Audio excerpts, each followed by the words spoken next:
This is an unboxing and review of a teleprompter for the camera. Oh wow, that's a nice case. Alright, so here's the cover, nice glass, ASMR.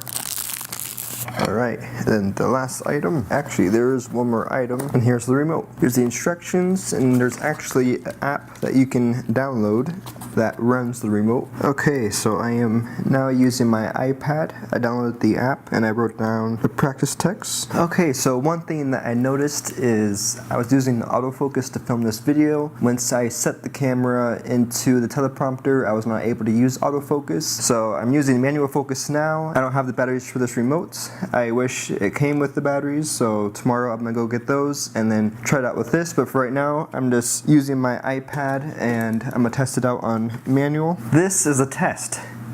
Can I read the script? How difficult is it to read if the words go all across the screen?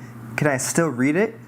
Or does the words cut off the screen? That's not that bad. So here it is. You see it's counting down. There's the text. And you'll see it actually stops by itself once it hits the end of the text. So here's what the teleprompter looks like. Then you go back here, you got the camera, and here's where the lens goes through. And I actually use a lens cover, but I realize you can't really use it with the camera inside of here because it doesn't really fit. So far, so good. I'm actually quite surprised and happy with this device. At first, when I was using it, I was kind of thinking, I don't really like this too much, but after getting it set up for the price point, it gets the job done. So now let's take a look at the app that controls it all. The app is called Teleprompter. As you can see on the home screen, you have your different scripts. You can hit import file, and it allows you to go click on any script that you have that you want, hit save, title the script, and there you go, you got it. You click on it on here, and now you already have it set to go. You hit the play button, counts down 3 seconds, and it starts scrolling. And this is where having the remote comes in handy, as it'll let you control it remotely. Bottom left, when I used mine, I had to hit mirror, and I did it sideways. So when you turn it sideways, you click the bottom right button, and it will turn the screen sideways. So once you place it on the screen, it reflects it back to you correctly. So if you click on the top right, you can go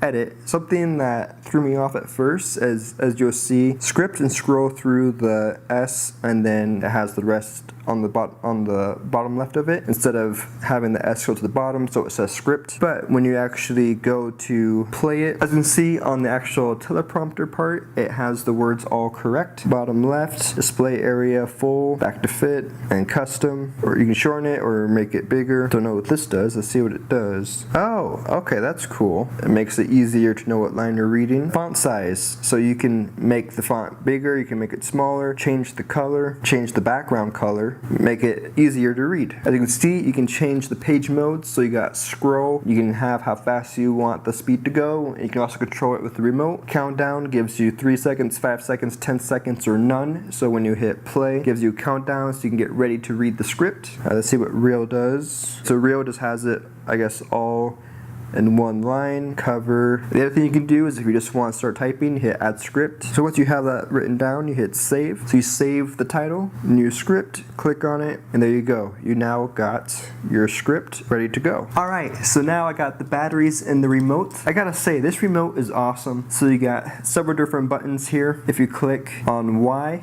it turns up the speed. If you click A, it turns down the speed. If you hit the OK button, it will start the teleprompter. You can then click it again to pause it and start it. If you click on X, you can scroll down. If you click on B, you can scroll back up. The only thing I really wish is they had it so you could hold down the button and it would continue to scroll. Instead, you have to click it repeatedly to have it go up or down. You can also use the joystick to move the screen up and down, but it's the same thing. I wish they made it so you could just hold it down and it would continue to move the screen. After testing out this teleprompter, I'm actually quite impressed with it. I'd say the price point is very reasonable, especially since they have it on sale right now. I think if you're making YouTube videos or filming something like a course with someone you know, this is perfect. I'd say if you have a client paying you thousands of dollars, then I would upgrade to a better teleprompter. I've seen mixed reviews of this remote, and honestly, I think the remote works fantastic. Gives you the ability to start and stop your script, slow down, speed up the script, and scroll through the script, and that's all you really need. The app is okay, it gets the job done. If you're thinking about buying this, I have the link in the description below to it. It's an affiliate link, so if you use it, it gives me a kickback at no extra cost to you, and it helps me to make more of these kind of videos. So if you do use it, I'd greatly appreciate it. If you enjoy this video, if you could please comment, like, and subscribe, as that will let me know you enjoy this content and help this channel to grow. Thank you so much for watching and have a good day. I just used the teleprompter for this entire outro, and I gotta say, it works amazing. Usually I'd have to pause and re-say things hundreds of times until I got it right, but having it written down and displayed right in front of me made it so much easier.